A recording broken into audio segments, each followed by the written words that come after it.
Hello friends, आज की video में सीखेंगे कि एक डीटीएच पावर सप्लाई को कैसे स्टेप बाय स्टेप चेक करके उसको बहुत ही आसानी से आप रिपेयर कर सकते हैं अपने घर में।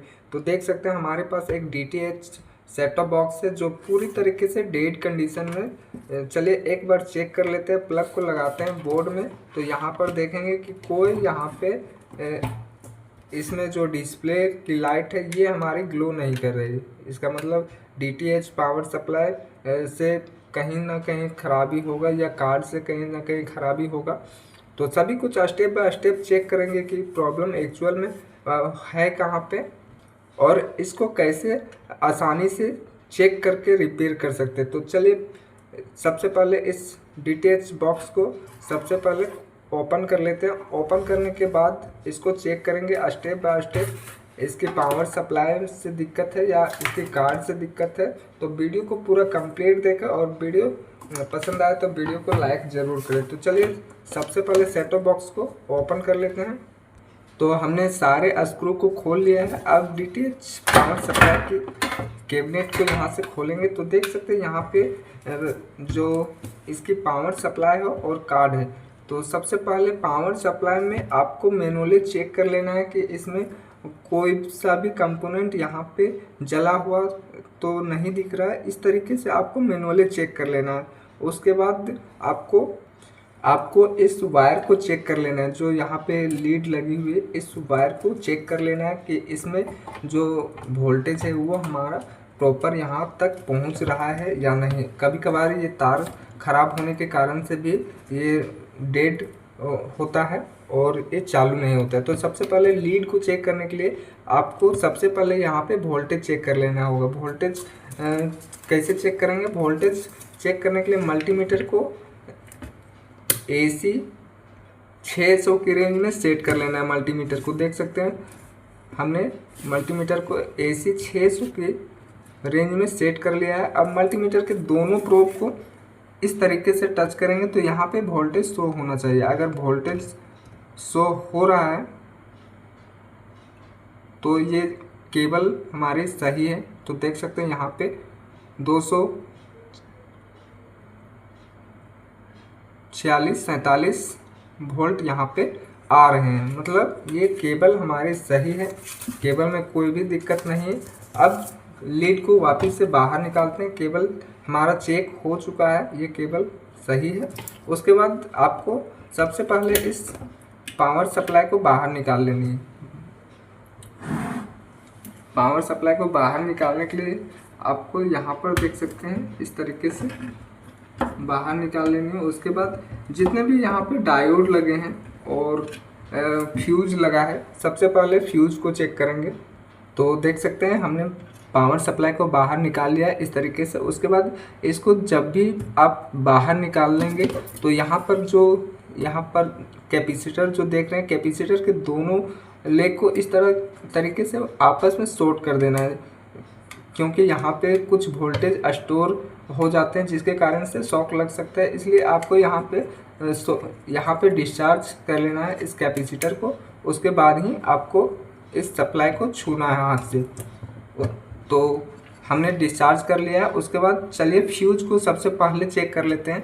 फ्यूज को चेक करने के लिए चाहे तो आप यहीं से चेक कर सकते हैं या तो फ्यूज के दोनों पॉइंट्स में मल्टीमीटर से चेक कर सकते हैं। तो मल्टीमीटर को कंटिन्यूटी रेंज में सेट करना है। इस तरीके से मल्टीमीटर को हमने कंटिन्यूटी रेंज में सेट कर लिया है। फ्यूज को कंटिन्यूटी मोड में ही चेक किया जाता है, तो हमने कंटिन्यूटी रेंज में सेट कर लिया है मल्टीमीटर को।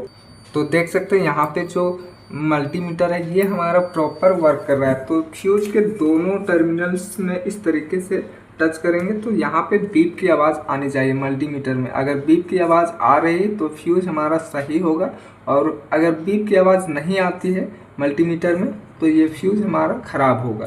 तो देख सकते हैं यहाँ पे कोई रिस्पॉन्स नहीं हो रहा है, इसका मतलब फ्यूज हमारा ख़राब है। यहाँ पे देख सकते हैं मल्टीमीटर में बीप की आवाज़ नहीं आ रही।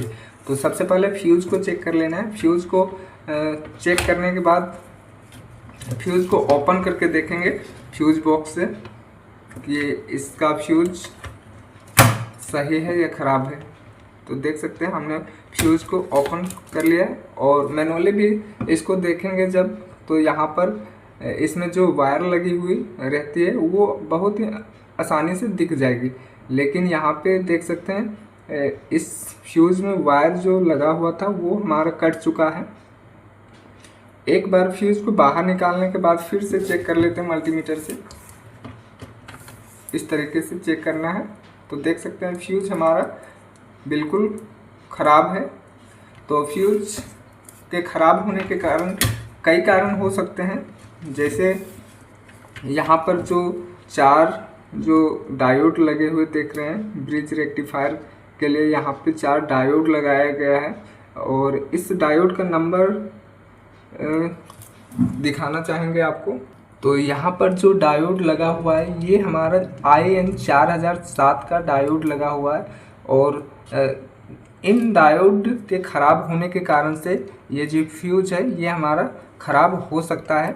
तो सबसे पहले डायोड को भी चेक कर लेते हैं। डायोड को भी मल्टीमीटर से ही बहुत ही आसानी से चेक कर सकते हैं, कंटिन्यूटी रेंज में ही सेट करके। तो इस तरीके से जब डायोड को चेक करेंगे तो यहाँ पर एक साइड से रीडिंग आनी चाहिए और दूसरी साइड से रीडिंग नहीं आनी चाहिए। मल्टीमीटर के प्रोब को जब इस तरीके से चेक करेंगे तो मल्टीमीटर में देख सकते हैं एक साइड से रीडिंग यहाँ पे नहीं शो हो रहा है, और दूसरी साइड से जब चेक करेंगे इस तरीके से मल्टीमीटर के प्रोब को चेंज करके, तो यहाँ पर देख सकते हैं दूसरी साइड से रीडिंग यहाँ पे शो हो रहा है 8034 के समथिंग यहाँ पे रीडिंग शो हो रहा है। मतलब ये डायोड जो है ये हमारा सही है।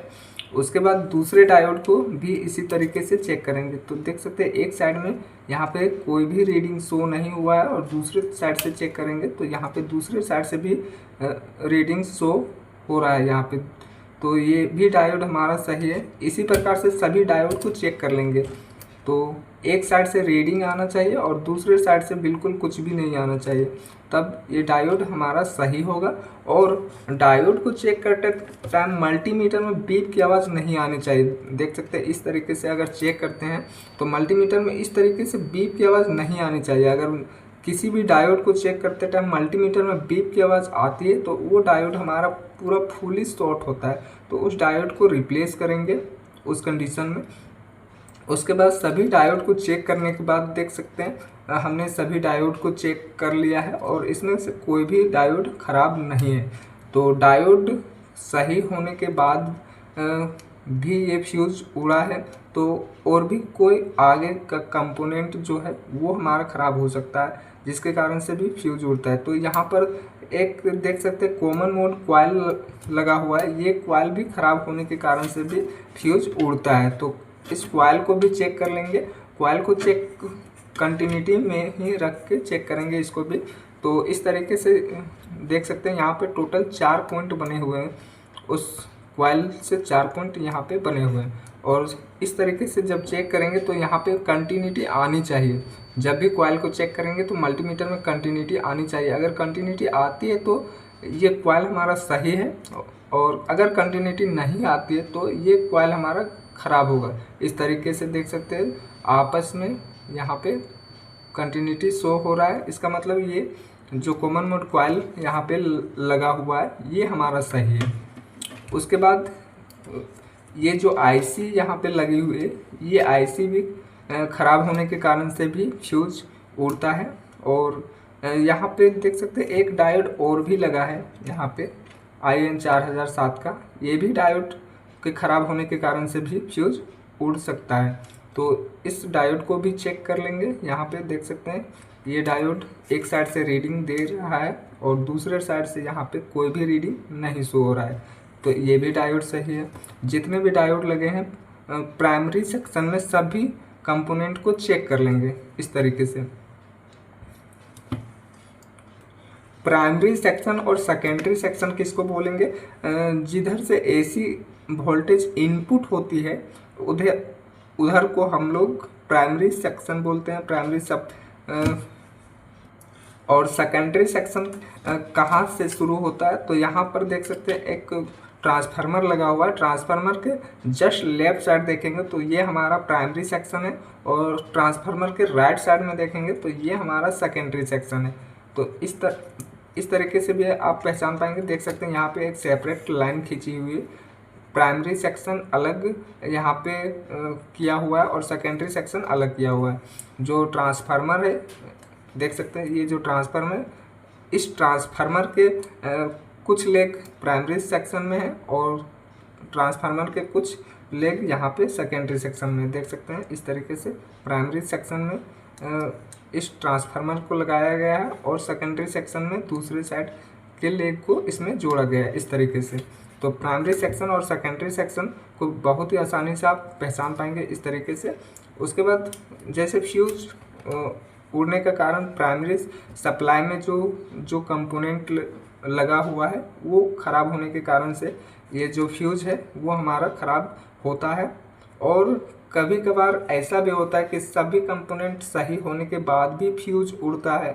उसका कारण होता है कि हाई वोल्टेज आने के कारण से फ्यूज हमारा सबसे पहले उड़ जाता है, जिसके कारण से कोई भी कंपोनेंट अगर ख़राब नहीं भी है फिर भी फ्यूज उड़ता है, तो वो कारण होता है हाई वोल्टेज आने के कारण से। तो चलिए यहाँ पे न्यू फ्यूज लगाते हैं, उसके बाद सप्लाई को चालू करते हैं कि ये सप्लाई हमारा प्रॉपर तरीके से चालू हुआ है या नहीं। फ्यूज के उड़ने के कारण से ये इसमें समस्या है कि आगे और भी कोई समस्या है, ये चेक कर लेंगे। तो चलिए इसमें नया फ्यूज डालते हैं। तो देख सकते हैं हमारे पास एक न्यू फ्यूज है। देख सकते हैं यहाँ से देखेंगे तो एक वायर, पतली सी वायर इसमें कनेक्ट किया हुआ है। उसके बाद फ्यूज को चलिए इंस्टॉल कर लेते हैं। फ्यूज को इंस्टॉल करके ही सप्लाई को चालू करेंगे। अगर आपके पास फ्यूज इस तरीके का नहीं मिल रहा है अर्जेंटली में और इस कार्ड को चलाना है, तो आप इस फ्यूज के बदले में यहाँ पर देख सकते हैं फ्यूज के जो टर्मिनल्स यहाँ पे दिए हुए हैं, यहाँ पे आप एक पतला वायर भी कनेक्ट करके इस सप्लाई को चालू कर सकते हैं अगर फ्यूज नहीं है उस कंडीशन में।